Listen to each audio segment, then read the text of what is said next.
ओम श्री गुरुवे नमः। गुरु चरणकलभ्यो नमः। गुरुपादकाभ्यो नमः। जय चौड़े वाले हनुमान जी महाराज की जय। जय हो सतगुरु भगवान श्री भगवान दास पुजारी महाराज जी की जय हो।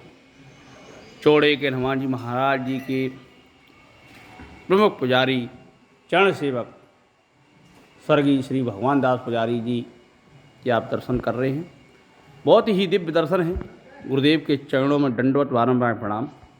चौड़े के हनुमान जी महाराज प्रांगण में इतने दिव्य दर्शन, जिसमें पीपल का वृक्ष लगा हुआ है, नीम का वृक्ष लगा हुआ है, बरगद का वृक्ष लगा हुआ है, बेलपत्र का वृक्ष लगा हुआ है, सभी वृक्ष लगे हुए हैं। आंवले तक का वृक्ष लगा हुआ है। हनुमान जी का दिव्य दर्शन है। और भी कई पुजारी जी के आदेश थे, कई वृक्ष लगे हुए हैं। तो बटन दबा दो, वो भी कर दो। ये पीपल का वृक्ष है। इस पीपल के वृक्ष में देवता निवास करते हैं। पीपल के वृक्ष में देखो कितना सुंदर पीपल का वृक्ष है। शनिवार के दिन पीपल के वृक्ष की जरूर पूजा करें, वंदन करें, अभिनंदन करें। और ये तुम्हारा बेलपत्र का वृक्ष है। इन वृक्षों के प्रभाव से मनुष्य की समस्त मनोकामना पूर्ण होती हैं। आंवले का भी वृक्ष है। ये हमारे अन्नू भैया जी हैं। देखो बजरंगबली के विशेष भक्त हैं। साधु संत ब्राह्मणों का सम्मान करने वाले बहुत ही भले व्यक्ति हैं। और चौड़े के हनुमान प्रांगण में आज अन्नू भैया और हम ब्रह्मजीत कौन से दोनों भैया पूजा करने आए हैं। बहुत ही शानदार भाव से अन्नू भैया हमारे पूजा करते हैं। दोस्तों ये वृक्ष क्यों लगाना चाहिए? क्योंकि स्कंद पुराण के अनुसार वृक्ष लगाने का विशेष फल है। वृक्ष लगाते हैं तो कई जन्मों के पुण्य मिलती है। क्यों मिलती है? कई योनियों में मनुष्य भटकता रहता है। पंछियों की योनि है, कीट पतंगों की योनि है। तो जब भो के मान लो किसी के पूर्वज ही आके वृक्षों पे पंछी के रूप में रहने लगें, मधुमक्खी के रूप में रहने लगें, तो वृक्षों को आश्रय बनाते हैं। मनुष्य तो ईंट के मकान पक्के ग्रेनाइट और कांच वाँच लगा के उसमें रहता है बढ़िया सोफे गद्दों पे, लेकिन जो कीट पतंगे हैं, चिड़ियाँ हैं, वो तो इन वृक्षों की डालियों पर लटकती रहती हैं। तो वृक्ष लगाते हैं तो किसी न किसी योनि में उस पर आपके पूर्वज या किसी न किसी पूर्वज तो रहते ही हैं। वृक्षों का विशेष लाभ रहता है। स्कंद पुराण के अनुसार कई चीज़ें ऐसी होती हैं जो मनुष्य को पता नहीं है। क्योंकि आजकल ब्राह्मण भी भागवत कथा से पुराण कथा हनुमान जी कथा कहते हैं, क्योंकि उनको धन लाभ होता है, समस्त लाभ होता है। लेकिन स्कंद पुराण को कहेंगे तो उनको ज़्यादा लाभ रहेगा, नहीं तो उसको शॉर्ट में कम बताते हैं। स्कंद पुराण के अनुसार तो मनुष्य कितना भी नहा धो ले, कितना भी पूजा पाठ कर ले, फिर भी जाने अनजाने उससे कई पाप हो जाएंगे। ऐसे पाप हो जाएंगे।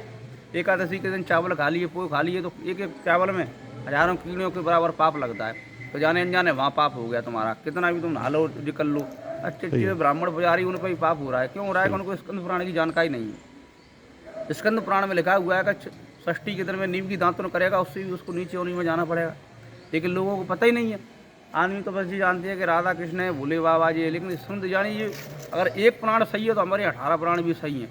18 पुराण सही है तो स्कंद पुराण का विशेष आदमी को अध्ययन करना चाहिए। क्योंकि स्कंद यानी धरती से जो जमीन में से जो भी निकल रहा है, अपने भोजन पानी अपन स्कंद पुराण के अनुसार ही करती है। स्कंद पुराण के अनुसार जैसे नवमी तिथि होती है तो उसमें लौकी खाना वर्जित रहता है।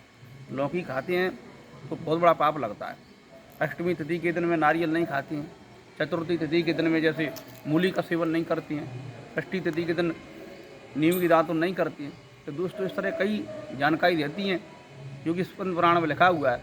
अपन भगवान ने जो तिथियाँ बनाई हैं, ये वृक्ष बनाए हैं, ये प्रकृति बनाई है, तो यह सब सिस्टम से बनाई है। भगवान ने इसलिए वृक्ष बनाए कि जिस दिन वृक्ष खत्म हो गया आदमी अपने आप खत्म हो जाएगा। क्योंकि आदमी कलयुग में भगवान को पता है कि लालच बस ही कोई काम करेगा, बिना लालच के कोई काम नहीं करेगा। तो वृक्षों से उनको पता है कि ऑक्सीजन मिलेगी, और ये ऑक्सीजन वृक्षों से ही मिलेगी। नहीं तो कितने भी कोरोना काल में सिलेंडर थे सब खाली हो गए। लेकिन वृक्ष लगातार पीपल का वृक्ष ऑक्सीजन देता रहता है।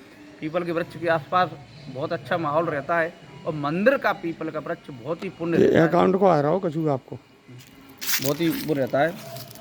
1180 वो तो वैसे ही कट गया। तो मंदिर प्रांगण के दिन में, मंदिर प्रांगण में तो जैसे ये वृक्ष हैं बहुत ही लाभदायक हैं। वृक्षों का पूजन करना विशेष फलदायी माना गया। इनके पूजन से आपको बहुत ही लाभ होगा। दोस्तों स्कंद पुराण भी करें। भागवत पुराण तो पढ़ता ही है मनुष्य, राधा कृष्ण की लीलाओं का गुणगान काफ़ी संत कर रहे हैं। लेकिन स्कंद पुराण का वाचन बहुत कम हो रहा है। जबकि एक पुराण सही है तो 18 पुराण भी सही हैं। तो सभी का वाचन करना बहुत ज़रूरी है। भक्ति से रहें, क्योंकि कलयुग में तुरंत ही दंड मिलने लगा है। साधु संत ब्राह्मण गाय का सम्मान करें, माता पिता का सम्मान करें, बहन बेटियों का सम्मान करें। आदमी अपनी बहन बेटियों को बहन बेटी समझता, अगल पड़ोस की समझता नहीं है। सभी की बहन बेटी माताओं को सम्मान करें और नियम संयम एवं ब्रह्मचर्य से रहें। इसी में आपके जीवन का भला है, मंगल है। गलत कार्य करते हैं, मनुष्य आज नहीं तो कल फंसे आते हैं। कैसे एक सट्टे लगाने वाला व्यक्ति है, आज नहीं फंसेगा, कल नहीं फंसेगा, सालों नहीं फंसेगा, 2 साल नहीं फंसेगा, लेकिन कभी ना कभी उसको फंसना है। पर एकदम से जितना कमाया सब लग जाता है। तो ईमानदारी ज़िंदगी में बड़ा आनंद है। ज़्यादा धन दौलत तो अच्छे बड़े बड़े सेनापति अकबर जैसे कई बड़े चले गए, वो भी नहीं कमा पाए।